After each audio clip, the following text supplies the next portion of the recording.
General Canoe.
And we are live. There we go.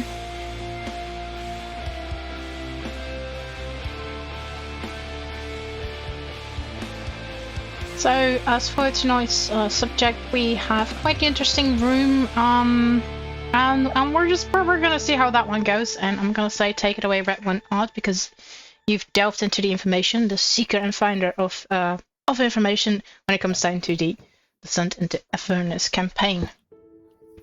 Yes.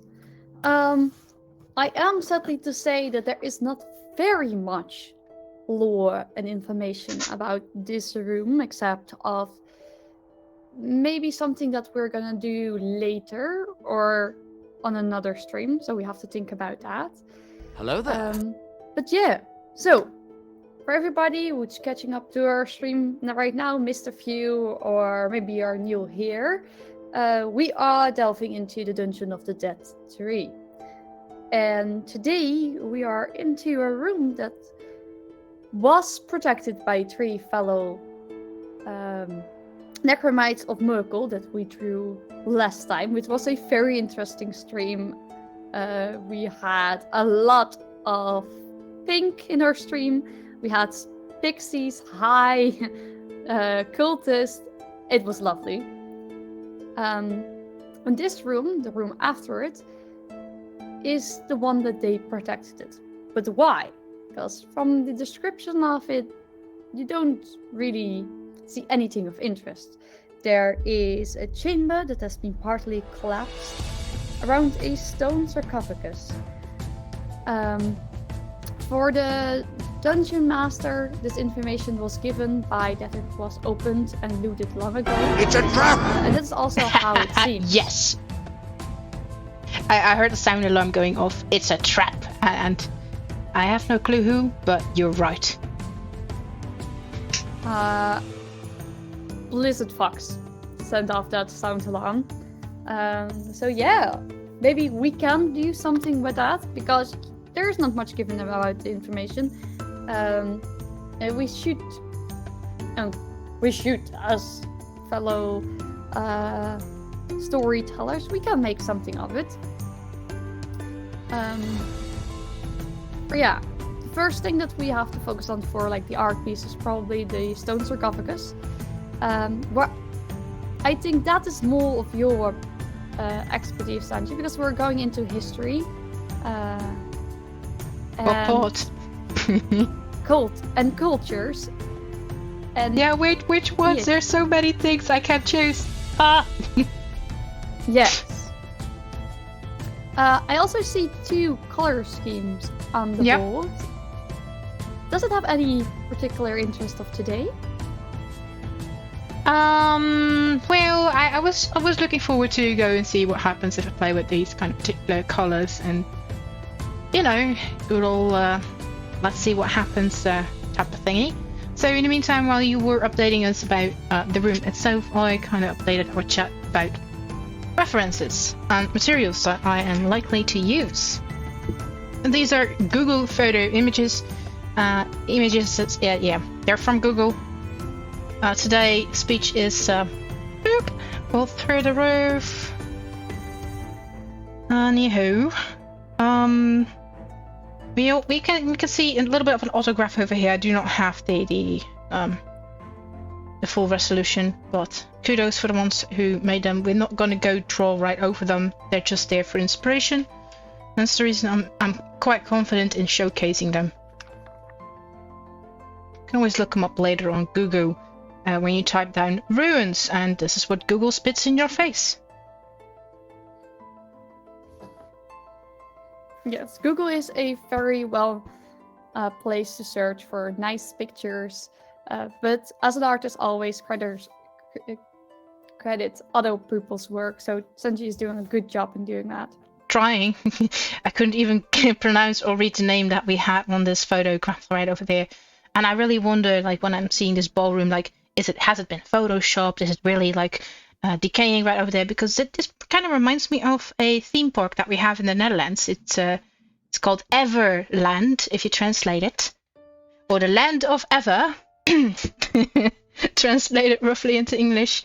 And this Land of Ever has closed quite a few years ago, but everything is still there and kind of more or less sinking into the ground, decaying as it is. So it's like an abandoned theme park. It's amazing.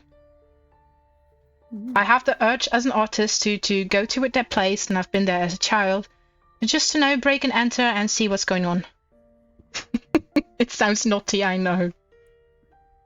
I think it would be a nice place for a lot of reference material.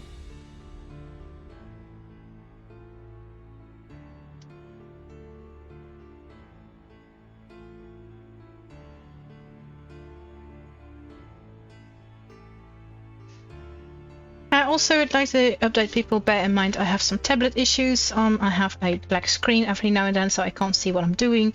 I'll try to guide us through this as we speak, but I might, and I do not want to admit it, have to look into getting a new one. Yeah, that's a bit problematic. Yeah. Is it just going all black and then reappears after a few seconds? Yep. And it's something that's been hiccuping lately, and it's kind of been getting worse. As I speak of it getting worse, it does exactly what I don't want it to do, but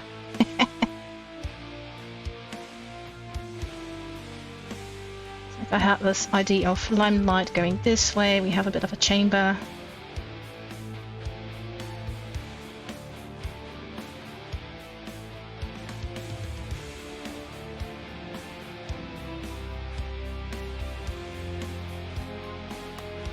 And I'm going to jab and steal some colors. I do like them a lot.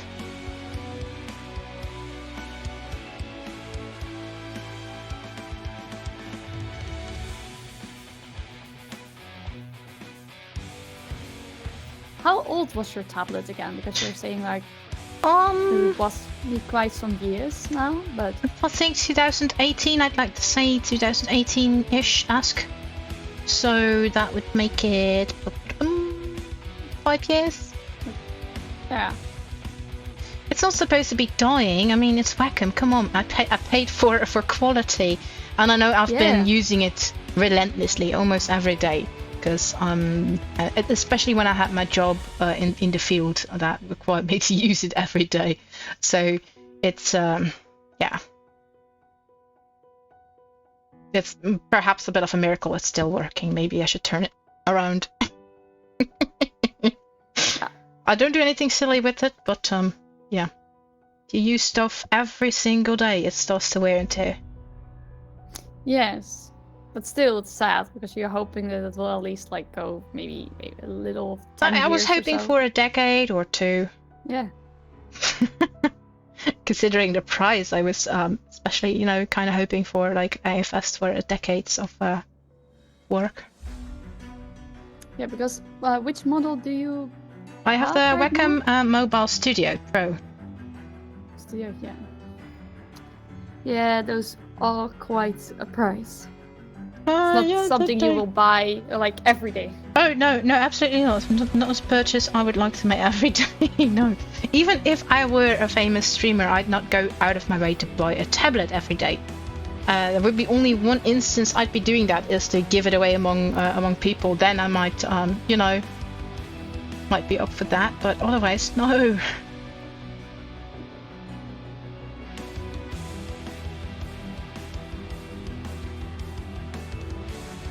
So, from the description that we have, it's not much to go on, so we have a lot to fill in the gaps.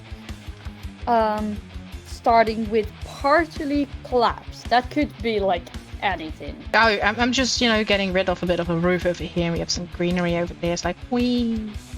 Maybe some twigs. I have no clue. I'll see what I can do.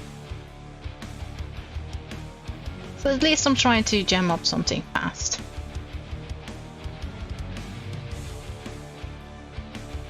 I know perhaps the description may be, oh, it's short and quick, but that doesn't actually mean that I can't fill an entire hour making this thing. No.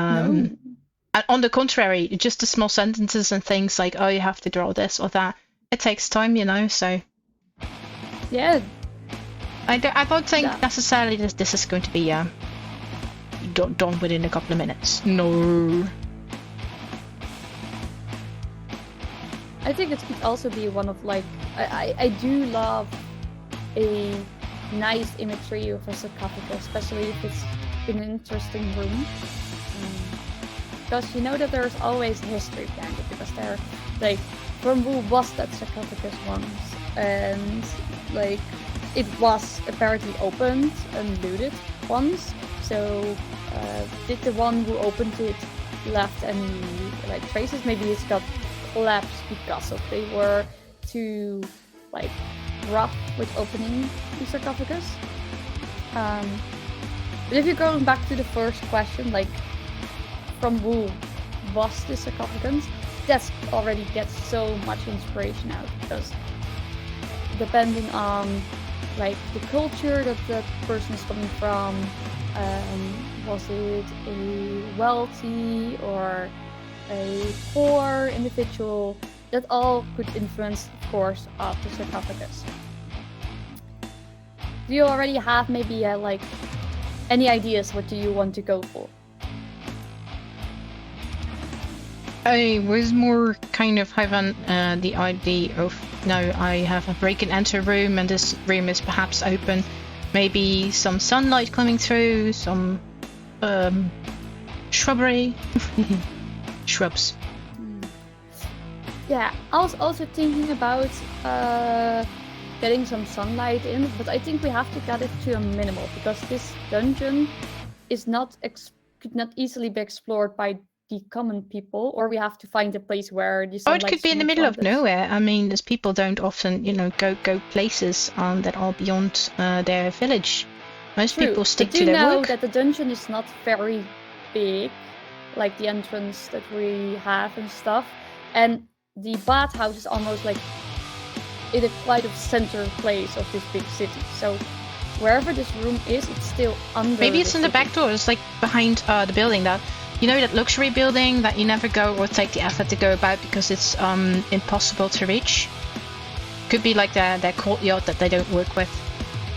You'd still be stuck within confined walls, but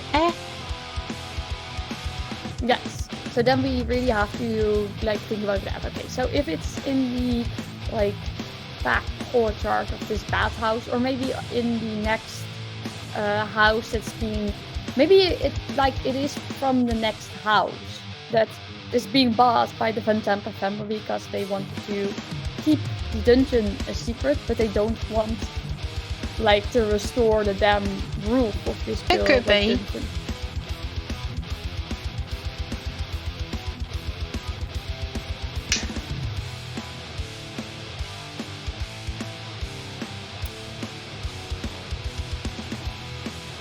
So that gives a nice change of pace, oh hey, we could, potentially claw in our way out of this dungeon, like giving the players a bit of a back door to, and then they strand up behind another building where people, you know, can't see this particular entrance or building because it's been surrounded by a large gate, stone gate, or houses built in front of that, like fairly well hidden, concealed.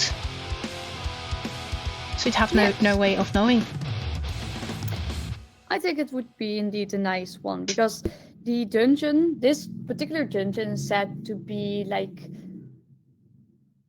hard, like a killer from some level 1-2 groups. Well, so this gives them their way out. Yes. They would have to climb walls, and they will be seen by civilians climbing over the wall and over private property, which will probably get the attention of some city watch being present. Either they'd cough up some coin, or they're going to be brought to some station to be interrogated. Yes, but it's a nice way out.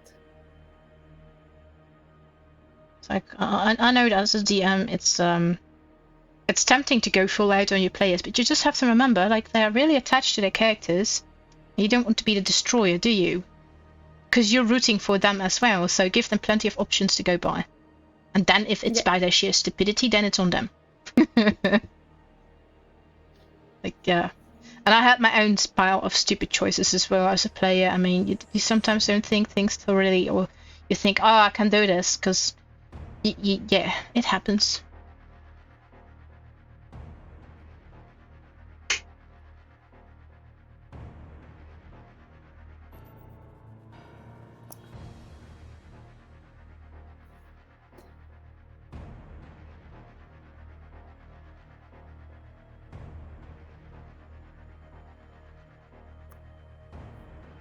Some greenery. I'm gonna make a copy.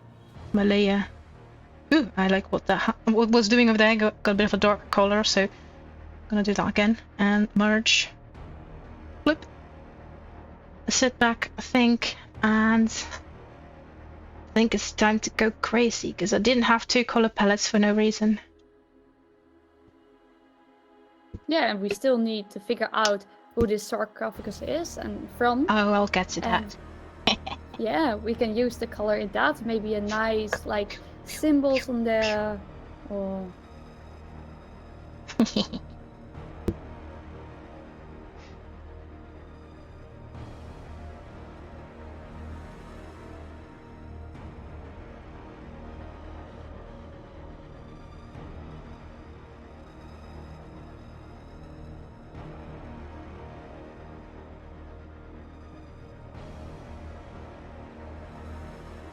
I mean, this could be a fairly interesting room. I mean, you could do things.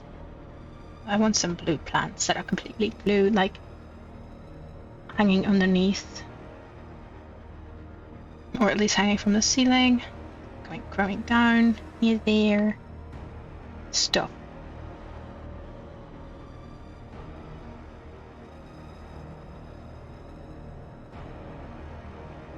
And you may wonder, like, why these drastic colors? What are you doing?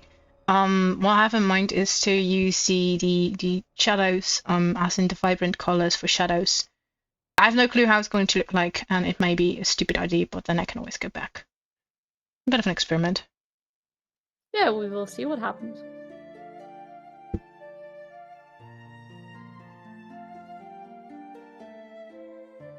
We have the light coming from this room right over there.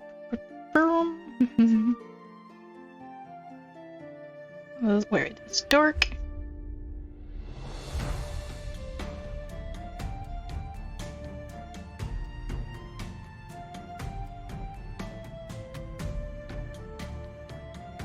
It's like I always like a bit of a contrast, so. And when I just started drawing, I drew very dark themed, and I still like that. It still has an appeal to me in terms of, you know, like darker colors and shades. But then I get a lot of questions, and I find those questions tedious and annoying. Can't you draw something more colorful? It looks so sad. Upon those commentaries, I decided to smash color into it, and not a little bit, but a lot. But you shouldn't because if darker or maybe earthing is your style, you shouldn't really change it because people are saying it. You still have to make art that you like and love. Oh, absolutely. This is more of a way to avoid nasty questions for the time being, and to experiment with colors as well. Because I'm not going to lie about this. I'm experimenting at the same time. We're just avoiding things that I don't want to get into. Because it's more of a family-related thingy that I think something must be wrong with you if you draw gloomy things. And I kind of wish to avoid that situation. Yep.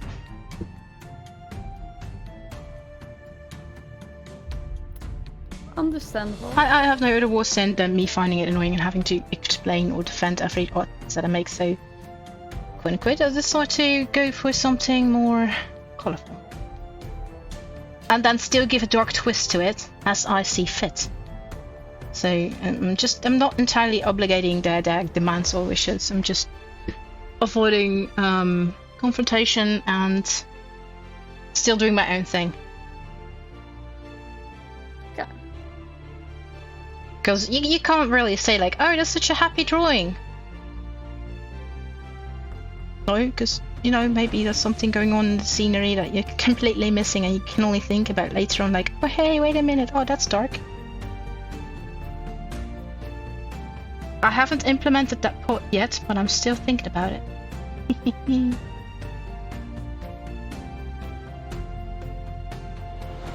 We're drawing a sarcophagus. There's always a dark part about it. Oh, absolutely.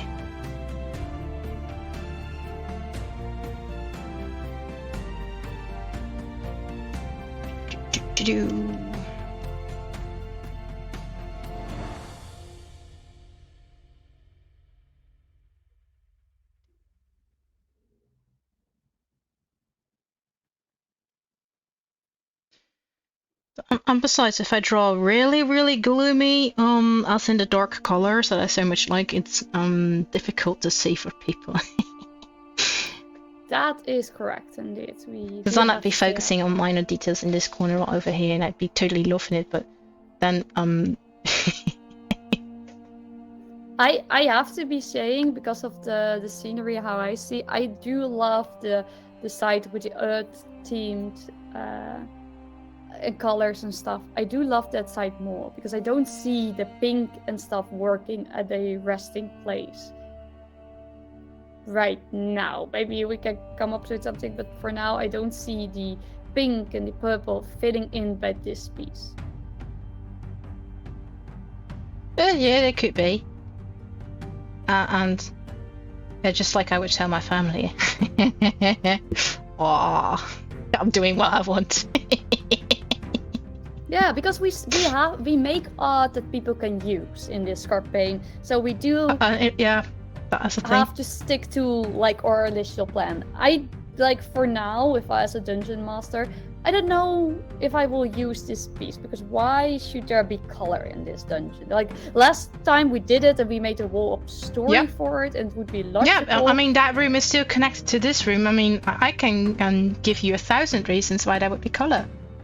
Just from the top of my head. If splashes of color, I would think so would be okay. But the story of the pixie is not the main focus of this room. Oh no, it's not. Explored, maybe for finding out whoever was once in there. Maybe you want to do a speak with that cast in here, especially because you can do now so many fun things with it. Especially after the movie came out, people got brought up with ideas about that. That should be the main focus of this room, I say. Maybe indeed collect something that could be fun in here. You earlier also mentioned culture, and there may be cultures that have brightly colored sceneries, or at least decorations. And yes, some stuff will fade over time, but this is a magical world. You could do anything. That is correct.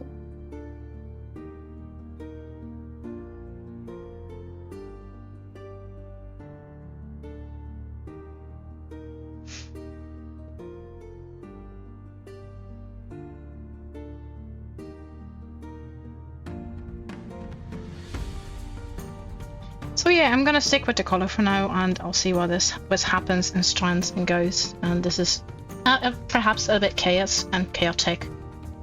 And I know, yes, you have to think of the audience, but at the same time, I think you did mention something quite fundamental to artists in general. If you don't draw what you don't like, the results are not going to be as well as when you are enjoying what you're doing.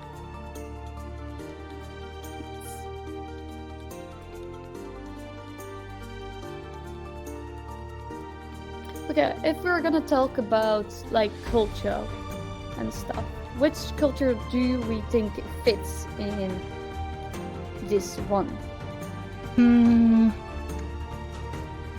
Really, as in culture, from the culture that we know. Yeah, today's day. I mean, lots of cultures could fit the picture on a lot of colors. If you really look good at the Moroccan culture, there is a lot of color to be seen there in their clothing, their attire, their homes, the decoration, many things. Not as vibrant as this, of course not, but a lot of red, a lot of green, blue. I think if I have to say the most colorful people, that would be them.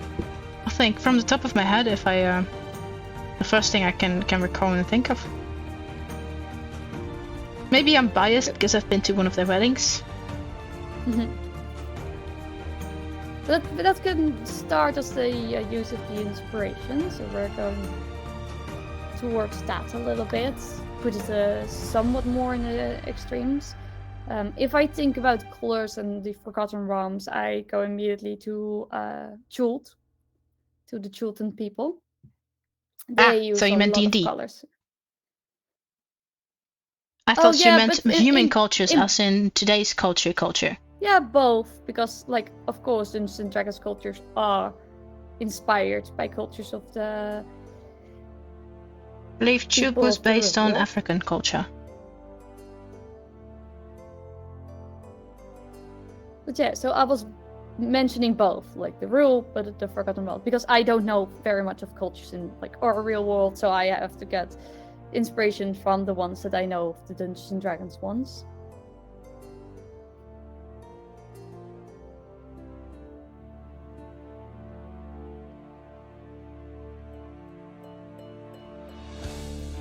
So, if we have color in this room, and definitely decoration, it should be someone who was like either a middle or a high class.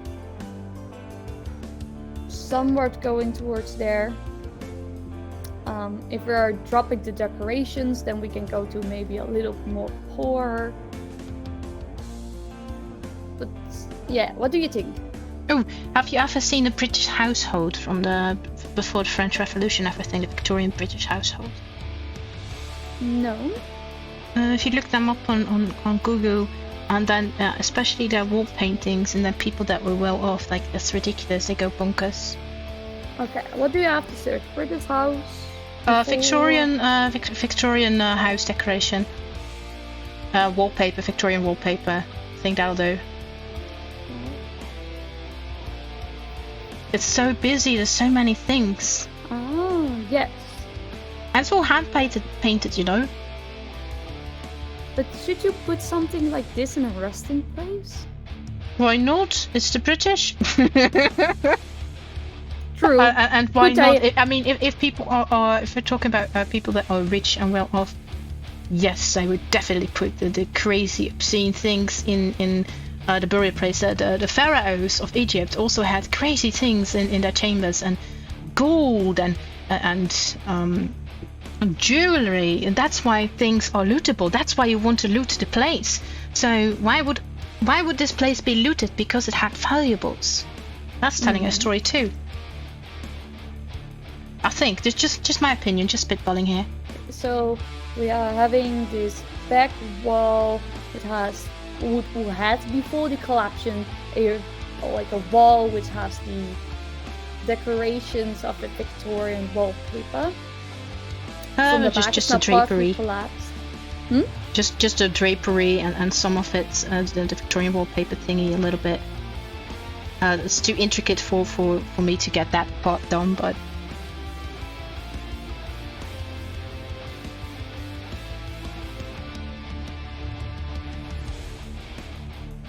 maybe a bit.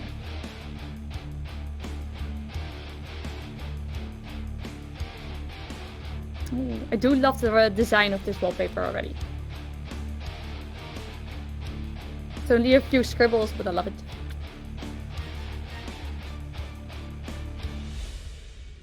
Yeah, and wait until I'm conjuring up those curtains to the side over here. They still need to be tackled and worn down.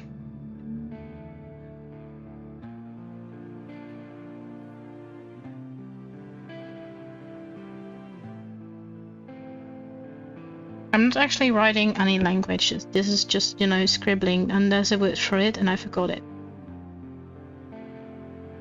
Gibberish is always good. Yeah, it's not necessary. Yeah, but there's a word, and it's not necessarily gibberish. And it's Animaniac. No, haha, funny show. I can't jump it to mind, and I'm not gonna go look it up.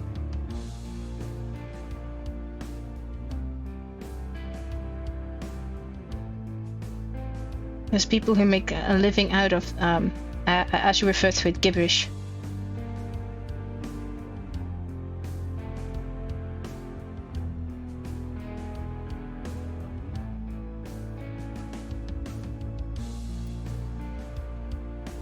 That's part one.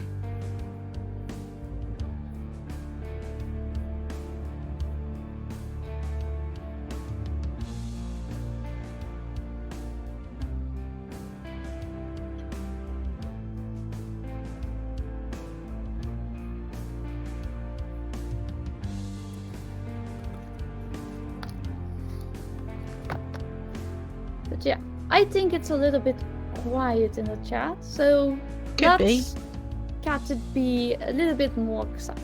If, for the characters, for anyone who is listening, put your character in mind. If you walk as your character in this room, would you try and loot the sarcophagus?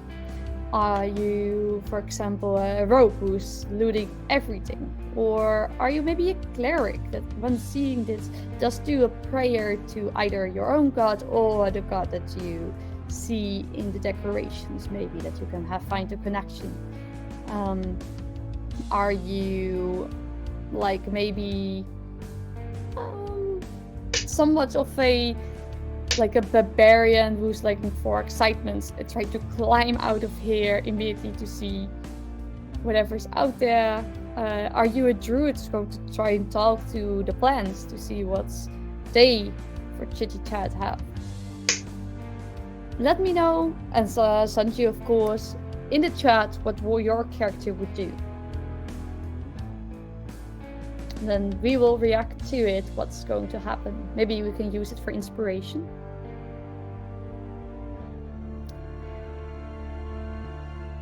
I think if I have to say for my own character, if Ella is going in here, you drew a little lamp. I think it's on the ground there, right? Oh yeah, something as a lantern thingamagain. You said it was looted before, so I think I'd leave behind evidence of previous looters. I think she would definitely see to that to see if it was recently lit. Smart. Yes, the first to see, that's Ella. She first would say if there would be any danger around here. Probably not, but yeah, you never know. Or actually, there is danger around here. They are walking into the dungeon of the dead tree, but the danger is not in the lamp or whoever the lamp was from. And from that point, she would probably try to figure out if there is like any name or anything under sarcophagus to indicate who is lying in here. But as I think, because this whole dungeon is like old, like very, very old. And trippy. And yes. Like at least the last room. And that into combination that part of it is like underwater is being like with murky water, gets like the carries a foul stench in there, the water is undrinkable, whatever is like leaking through there.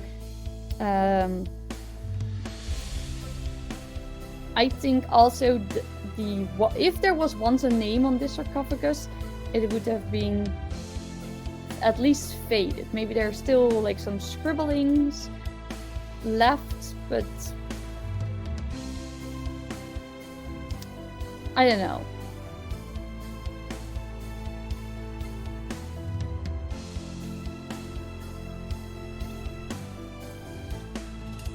Blizzard Fox said in the chat the Tomb of Barry. Yep. It would be fun to have like a tomb with full of decoration, and then you have who's it laying in there? Oh, it's Barry. It's Barry. Barry who? Barry the barrel.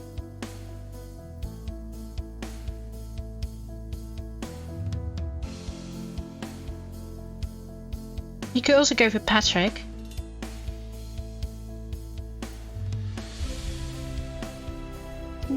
If you want whimsical and you want nautical whimsical, then you know who to call. He lives in a pineapple under the sea. Yeah.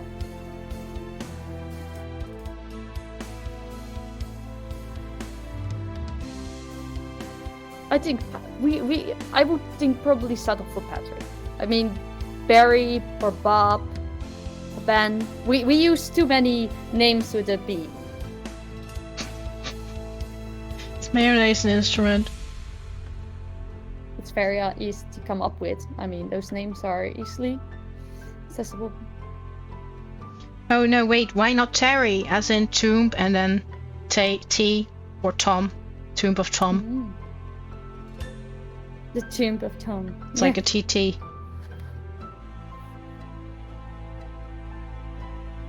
Scribbles.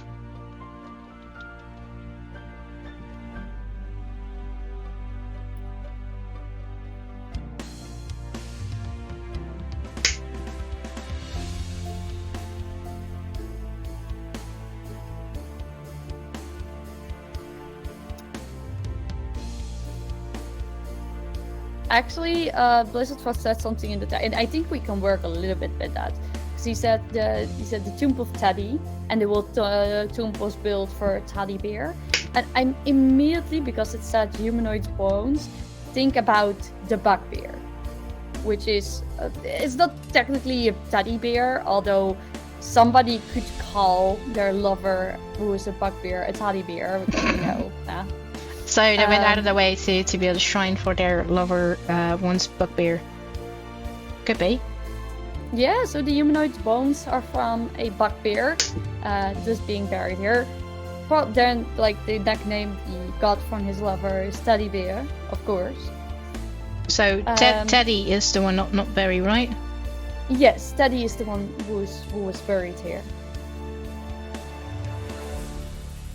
Teddy the bugbear.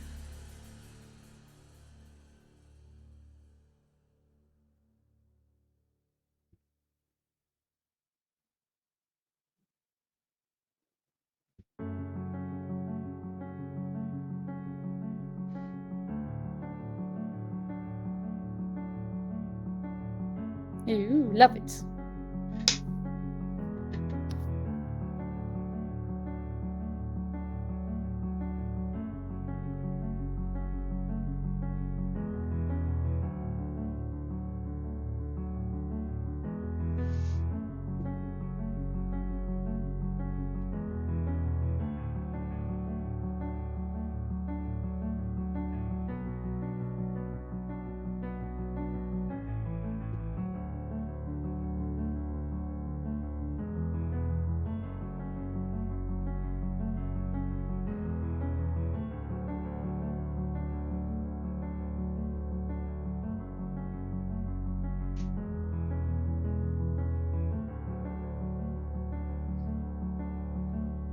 And it's actually a nice piece of lore to put into, because bugbears can be seen as dangerous humanoids.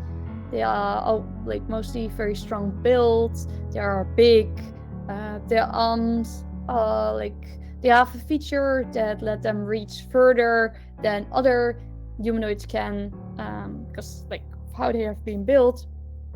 And when this tomb was built, which was like many years ago, but maybe bugbears were seen differently, because in that time, like strength was not a dangerous part. It was part of the society that could help, like build the city, the former city that's now that we are sometimes see back in the rooms that we are drawing. And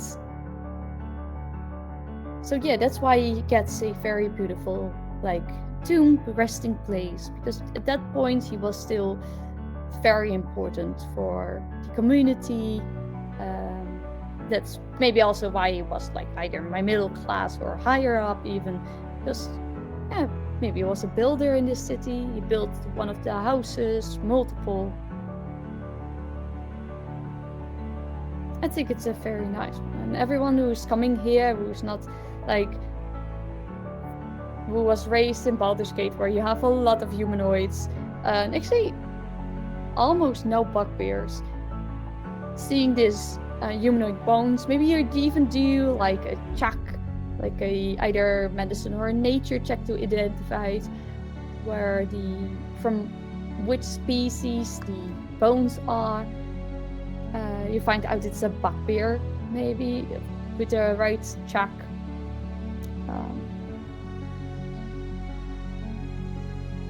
That could be very interesting, because why there's not humans in a place where all the humans are.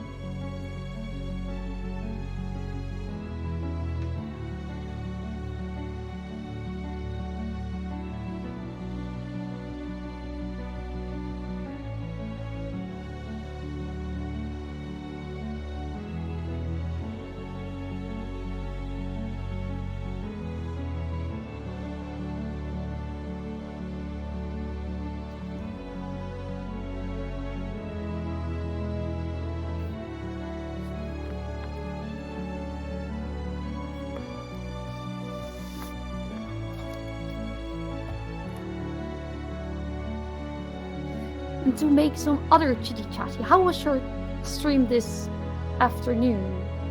Did I say that correctly? Yeah, afternoon, Sansji. That was fairly quiet for the beginning, because I had myself muted. Oh, yes.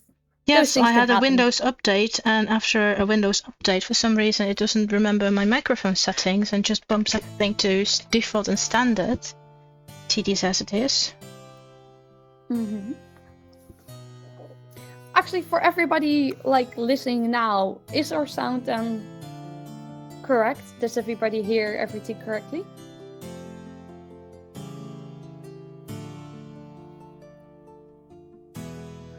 Is Sansji very for me?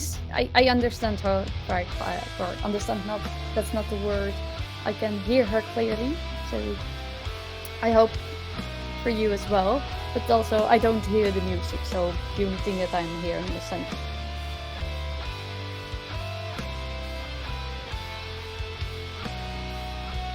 All right. Yeah. Well, Blizzard Fox is. Typical prankster.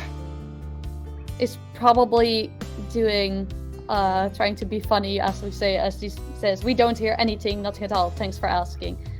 So he at least hears me.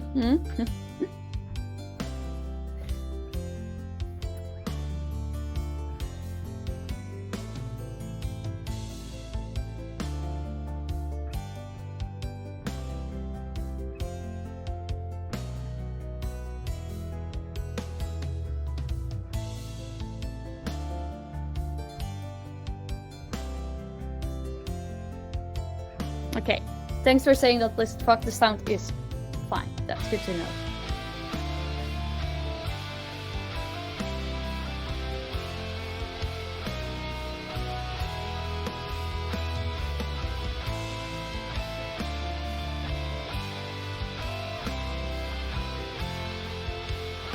Actually, Sansji, what I'm wondering, if your new character is wandering in this room, what would you do? I think probably play a devious trick,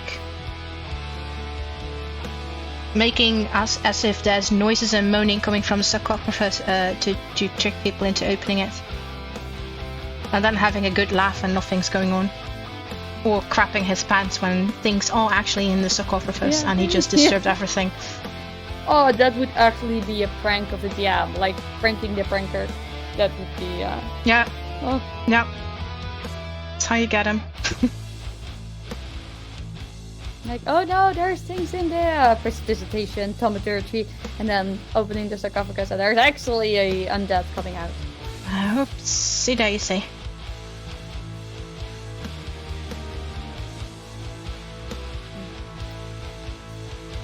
For anyone who was wondering, the book itself didn't include a undead in there, so you don't have to be worried about that.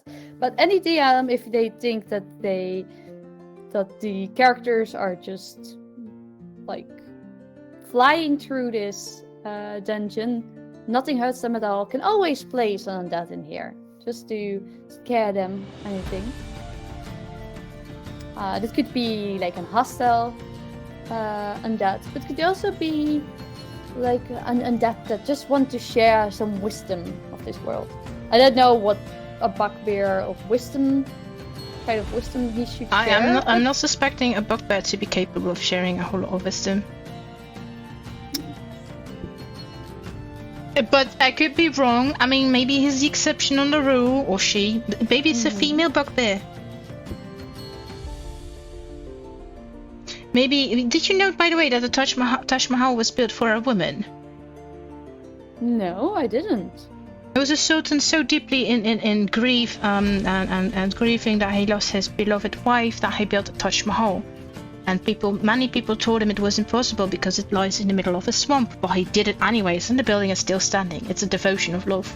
There's a bit of a romance story there. It's sad ending, but maybe it was a bugbear lover. Beautiful.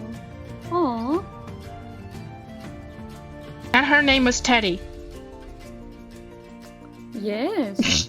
We have female Teddies. Yes, we do. Yeah. We make. Like, We just Teddy is a female, but yep. That is happening. Listen, folks, I'm actually very curious. If you don't read Teddy, what do you read?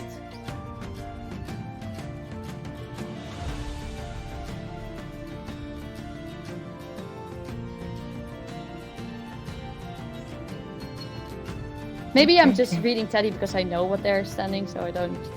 I think everyone in this chat is biased. We can no longer ask them. No. Unless people are new and just joining.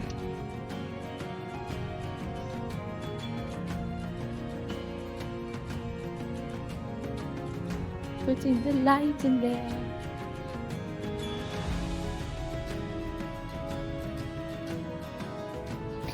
Yes, indeed. This was pointed out that the middle part of the E is missing somewhat. Yes, we did some like trying to get it a little bit more fake because the inscriptions is like way older and older. But which letter? Oh. Okay. Yeah. I don't know if you read the chat now. Yeah, I'm reading the chat, and I don't mind because this is done on purpose. Like. The letters were probably like fake and faded. So this is what you get when letters fade. They kind of look like something else. You could interpret it many ways. Yes, but like if what he's reading, that could easily be something that your character would be laughing off as well. Yeah, true. Yeah, I can say it out loud as well, but I don't think I'm allowed, am I? I did rate this channel for 18+, but I think there were some user settings, and I'm not gonna go. I'm not gonna go there right now. Then maybe everybody like who's understanding this still like laughs now in like his own.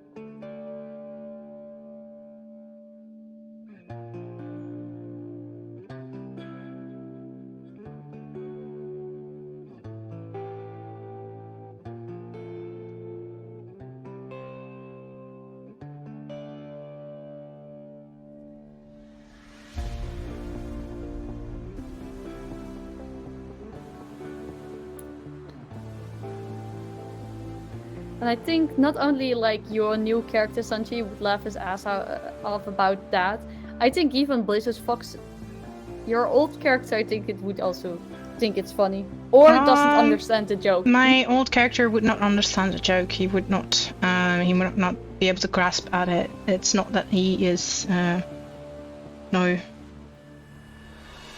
At least if someone explained it thoroughly to him, then he would understand it, but he can't read, so he misses that part of the joke already. He's, Yes, your character, the old character would have. But indeed, Bub would love.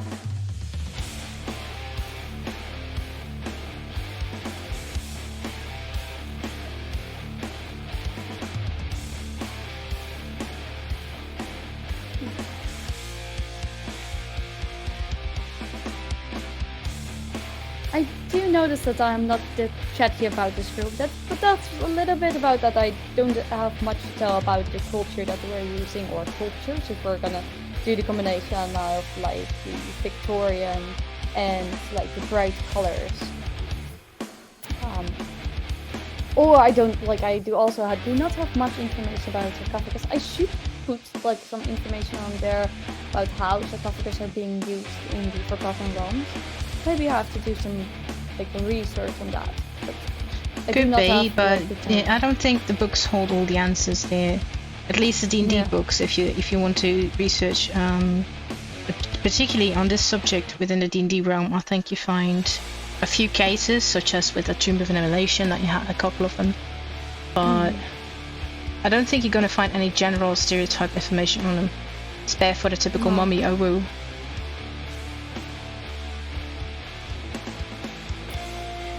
And that is sad. I think indeed the world of Dungeons and Dragons, and especially No, I don't necessarily think it's sad. I think it's good. It leaves another whole big book open for interpretation and imagination. That is true, but for the ones that are not very accustomed to other cultures, Internet. Yes, but then then you're also searching up like lore, especially. Maybe that's from the real world, but it's still. So, yeah, I think you can also do inspiration for some cultures in Dungeons and Dragons. Like, how would the dwarves bury their dead? How do elves do it? How do bugbears it? If we are going back to the bugbears.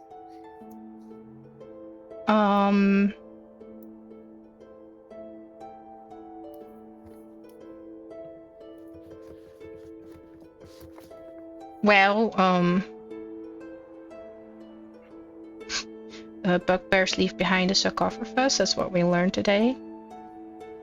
They write the name very big on top of the side of the sarcophagus, and I can't pronounce things today. I'm having really difficulty with speech for some reason.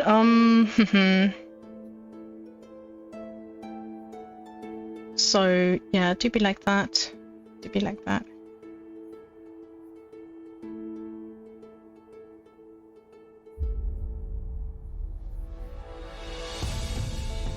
I mean, they are warriors, bugbears.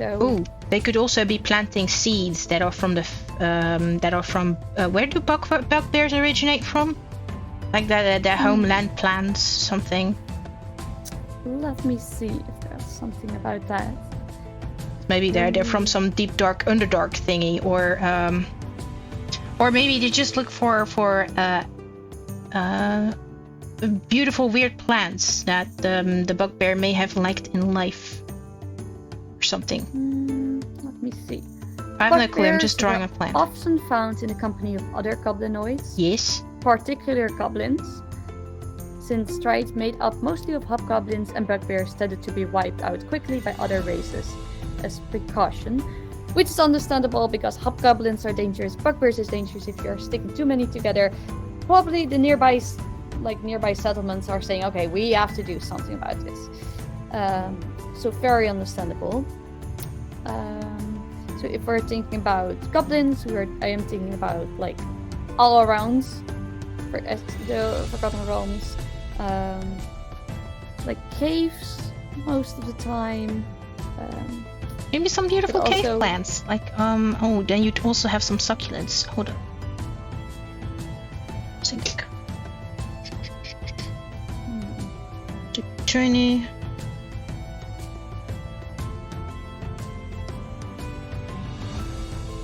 So they'd be planting probably seeds around so things will be overgrown eventually.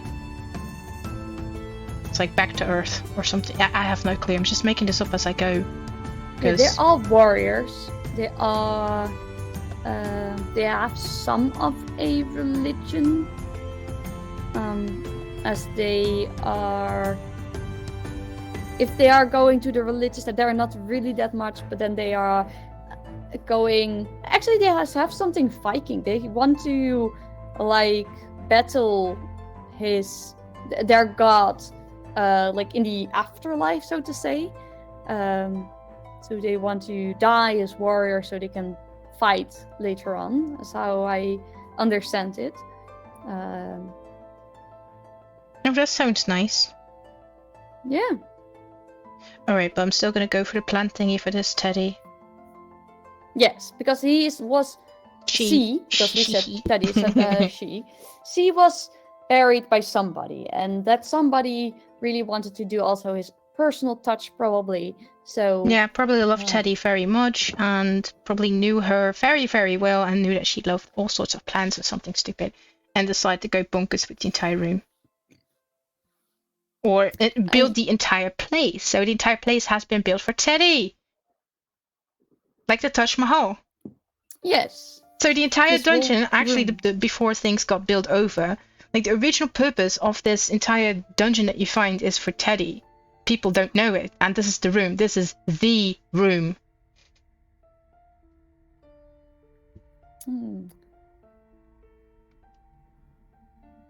Or does that sound crazy?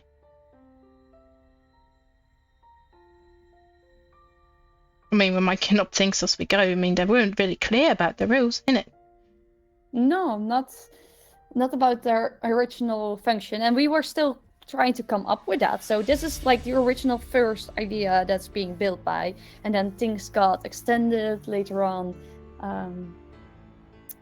as we are continuing. But yeah, so we can think about like little Victorian like decorations by close by rooms as we are continuing. Yeah, for some rooms or things that have some sort of influence and inspiration there from. Because I also used something from Thailand/Indonesia and Malaysia country is this kind of rooftop that you see, like the pointy things. So yeah, we're like I'm coming combining up with things. Yeah, it's gonna be a lovely mix between everything.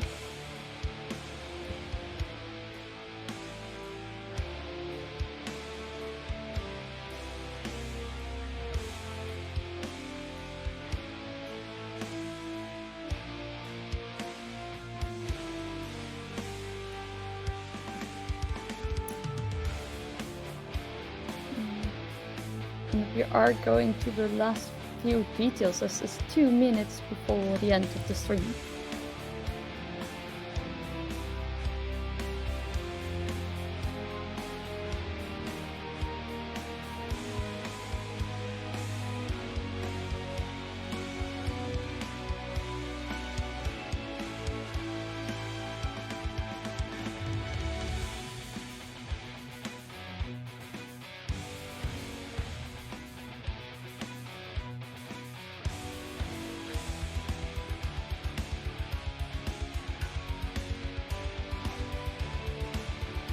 So yeah, Teddy has one hell of a room. She has. You can definitely see the love that's being placed in here. Many weird plants that are probably a little bit glowy, so those must have been real expensive. Yeah, actually the collapse, that the partly collapse of this room actually made that eventually the flowers that were in there had a second chance to bloom. Because they got real sunlight again. Yeah, or they maybe didn't need it, or wrecked the room itself. Maybe they grew out of the room. Ooh, maybe they're the that cause. could also be the reason why it was collapsed in the first place. Yep. Teddy's flowers.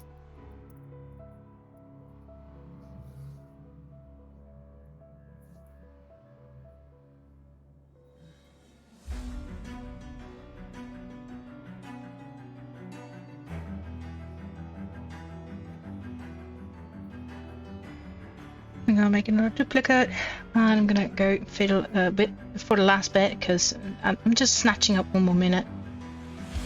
And I'm gonna call it quits as well. We never finish immediately at 9, so. Yeah, sometimes we do, sometimes we don't.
Actually, Sansji, what I wanted to say at also at the last of our stream, what we're doing actually is very important. I lately had a session about tomb ventilation, and also in the tomb you have rooms that you can give a description of, but everybody sees that description differently.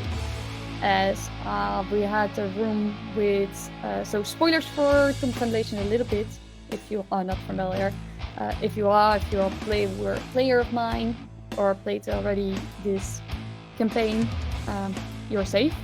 But you had this room where a mirror was hanging in at the wall, and to give it that was a spoiler. If you're looking into the mirror, you had to make a save. If you didn't make it, you'll get into an extra-dimensional space of the mirror. And we were doing that, and we have some playing around with one of the characters, wanted to do some stuff. And because I saw, together with another player, the mirror and the room very differently as another player was doing, who said something about he wanted to do. At one point, it didn't add up, and we got confused about what the other was saying and doing in the room. Where one player and me were on one side, we were thinking about how it was playing out on our minds, and another player who was doing some other thing was saying how it would play out in his mind. And we did up some. Eventually, we had to clear up the confusion about it. And that made me think about what we were doing every day at the not every day, every Monday about drawing a picture for the rooms that like Dungeon Masters could use, so that people have like a visual of the room. So there is not going to be any misconception about how the description is looking.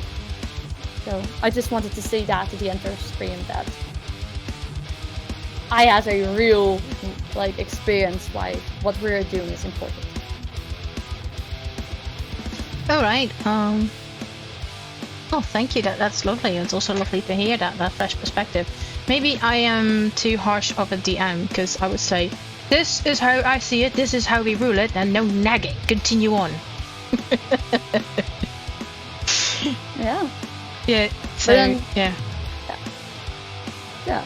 That's why we're making this. We make art so that you can use. There's no confusion about how. Yeah, that is the thing too. As a host and as a DM, I also tend to draw out scenes that I don't think are clear, or I find images on the internet just to even things out and prevent these discussions that leave things open to interpretation too much for players to be coping with. Mm-hmm. But some stuff I must admit I tend to leave at a very vague end, and then I find the vaguest image that I can find about a particular room or setting, and I just let them go bonkers, and I use every bit of information that they feed me against them. Oh, there might be some flying carpet over there in the corner. That could be interesting. And there shall be a flying carpet in the corner right over there. Yes. And that is also why images are important, because if you just like... Hello, AZ Haven. And yes, indeed, RedOneArt. Yeah, you can give the fake like imagery and they can make something out of it which you can use. Yeah. And indeed, hello, AZ Haven. Welcome to join us.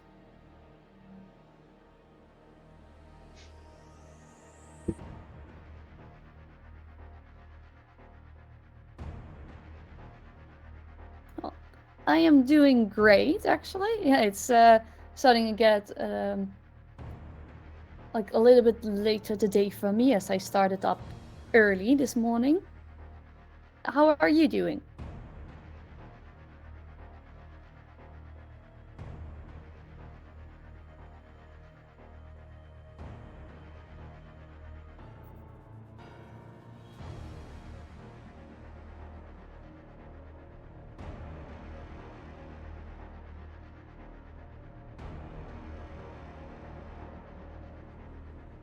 Oh, you're working on D&D characters. Always a great way. Are you just making them on the character sheet? Are you also drawing them? Maybe you want to share what kind of characters?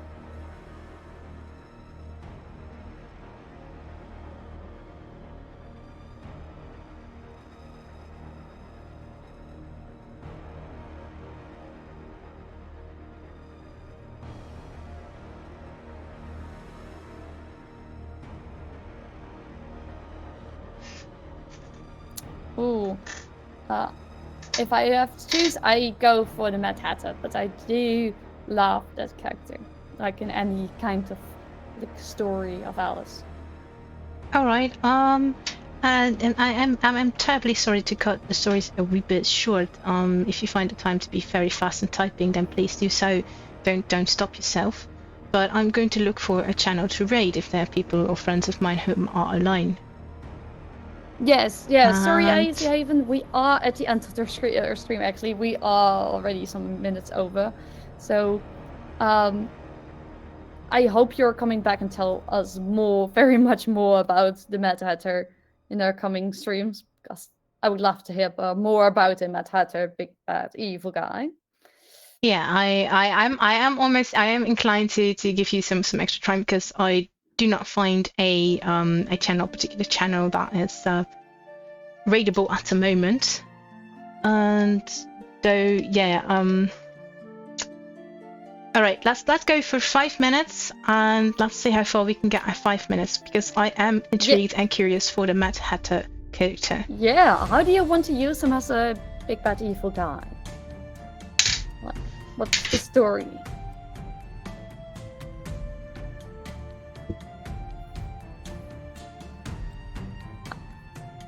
are they actually in like an Alice in Wonderland, like the Wonderland setting, or is it just like getting the character and how he's acting in a other setting?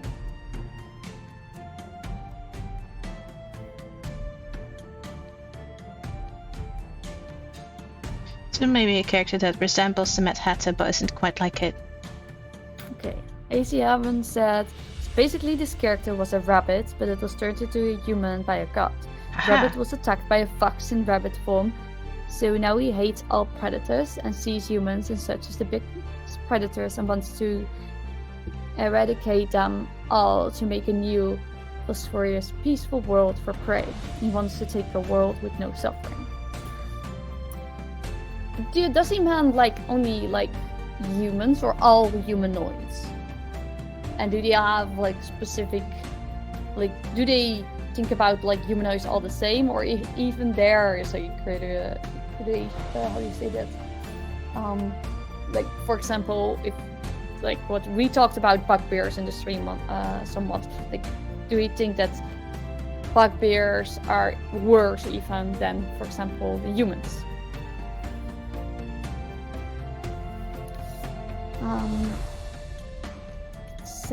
AC Evans says it says predatory as such a logical base instead of biologically based. Wow. Okay, yes. Okay.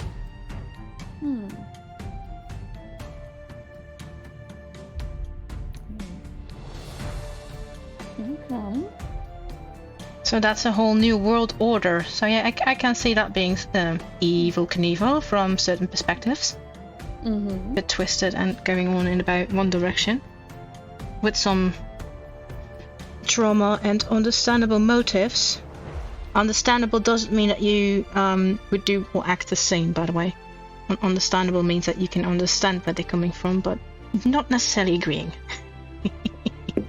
No, actually, which makes a pretty good bad guy. Yeah, understandable bad guys are one of the best because you can understand why you're doing that. Even so, you sort of feel sorry, but you also hate them. You want to let them be defeated. AC Haven also puts on that he takes a noble cause, but twists the idea, and instead of making it more peaceful world peacefully, he's doing it with mindless slaughter. Yes, so that he is becoming the fox, so to say. Yep. Slaughtering the chickens and the rabbits.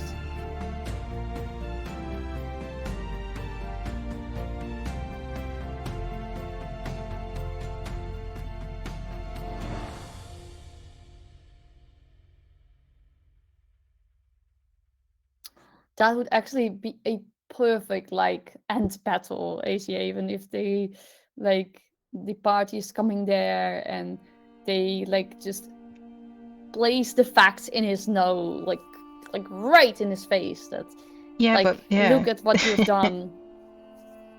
That may take a bit too for such a character to actually understand that, because if they've been doing it for so long, they're stuck in one direction.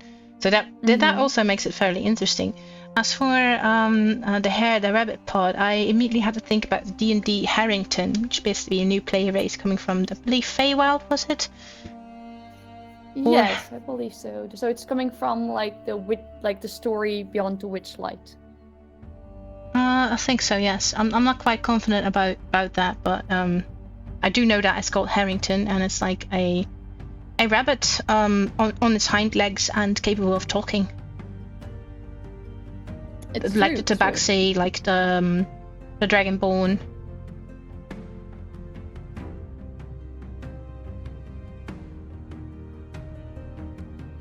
AC Haven also includes that the Mad Hatter will be justifying it with him being chosen by a god. He believes that he is chosen to do this specific thing, but in the end of the fight, when he is very low on health, he will realize over time that he was the baddie all along.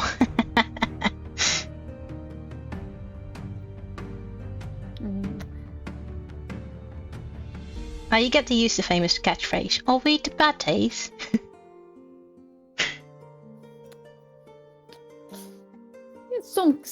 Some parties definitely end up being the baddies. Oh, absolutely, yeah. Start out very differently. Some parties even start very good and they surprise you about how good they act, and then they become tempted by the dark side. And they enact the dark side themselves. They don't join any evil guild or something, but they just start acting, more like murder hobos, loot goblins, and it gets worse, and they get more fanatic. And even though that are helpless NPCs screaming at them, having some reactions, and they just, go at it completely. And that would be a fantastic point as a DM or as any GM in that situation. Change your alignment to evil. And don't let them get away with it. Like any petty excuse they come up with at that point, the minute they start doing those kind of things, like they're literally like pillaging villages and reaping or tricking people into their cons, then that would be evil. Which is fairly interesting, by the way. Yeah. Oh, I'm really wondering all the things that he is doing in your world. Can go a lot of ways, and it takes quite a bit to actually become actually evil, because there's still a whole big neutral grey area. Yeah. Anywho, I think we've had 5 minutes pass by now. In it? Yes. AC, I would definitely do it. Create a multiple campaign story about this. It would be very interesting to see how the Mad Hatter is doing all those things in the world. And in the end, if he either gets killed or will kill himself, also I would advise let the characters save him if they want to, because that would make very interesting role playing as well. That would make very interesting roleplay indeed, because now I'm gonna say the cookies are rare, because usually the bad guys are up to be destroyed by any PC characters, because they really feel like godlike, especially when they level into high levels.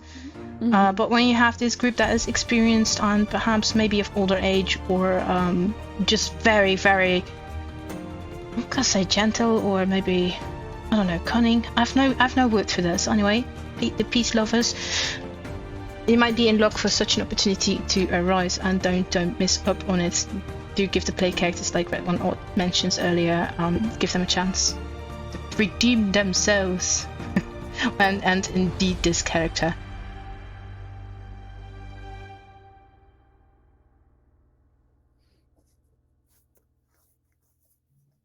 Because on all the Mad Hatter sounds like something extremely fun to deal with. Mm-hmm.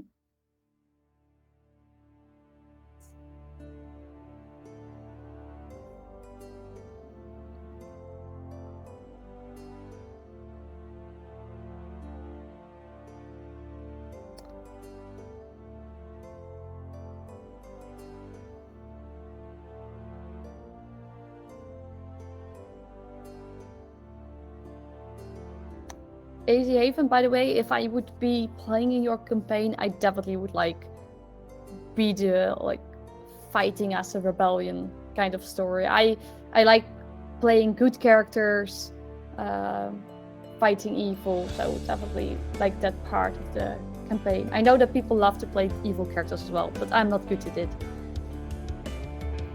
I like both. Both I find intriguing, and just the path that is being taken, and I think that's also a sport in starting good and then ending up completely evil and having turned your entire party evil. Oh, that would be something. Mm-hmm. Oh, you definitely. Or have an entire party that is so evil and then you turn them into goody two-shoes. That is something too. That is something that is like, oh yeah.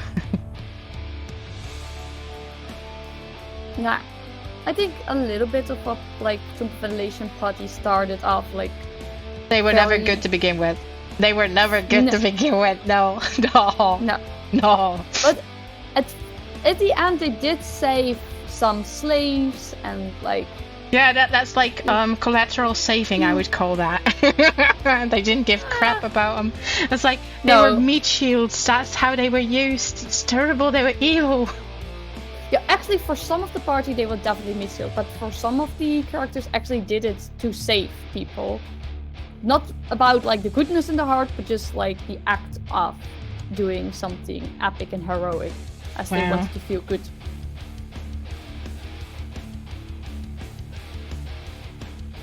But yeah, the part amazing. about like going from a good party to an evil party is because one of them is evil and like corrupts a little bit of the other one's part by one. That is something that happened when I was playing like Descent into Avernus a little bit, because I had one evil character in there, and like we had some neutral ones, we had some like very good ones, and then the neutral ones eventually went into like the evil part a little bit and shifted also a little bit. So in the end, you can say they may be neutral, but they did some like the shifting one side to the other.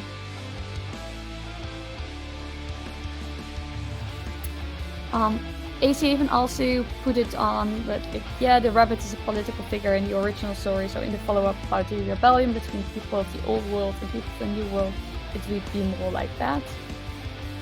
This doesn't have to be a group-specific story either. No, true. But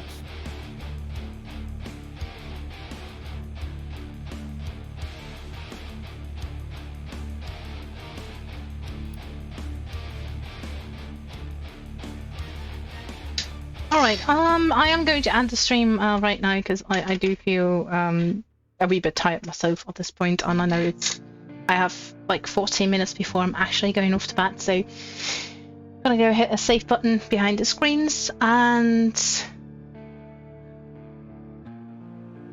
I do have a little bit of more preparation time for my stream, but this is going on at like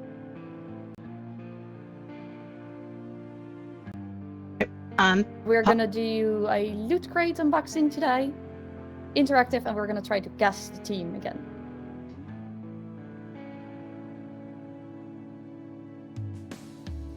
that's very nice. As for Azzy Haven being the final reply over here. No, that's quite alright. That's some good ideas. So to have a world where everything the players do is canon. Nice. So players are very lucky to have you. I believe you are one of the greatest DMs among us. So we're gonna go for a good night and see you guys next time. Perhaps tomorrow as well. I'll be streaming most likely. Cheerios. Continue on your mimic character sheet? Perhaps yes. It was the initial planning, but I'm uncertain about it, and I still have to decide. I'm quite a little bit busy in real life, but we'll see. Anywho, I'm gonna say cheerios for tonight.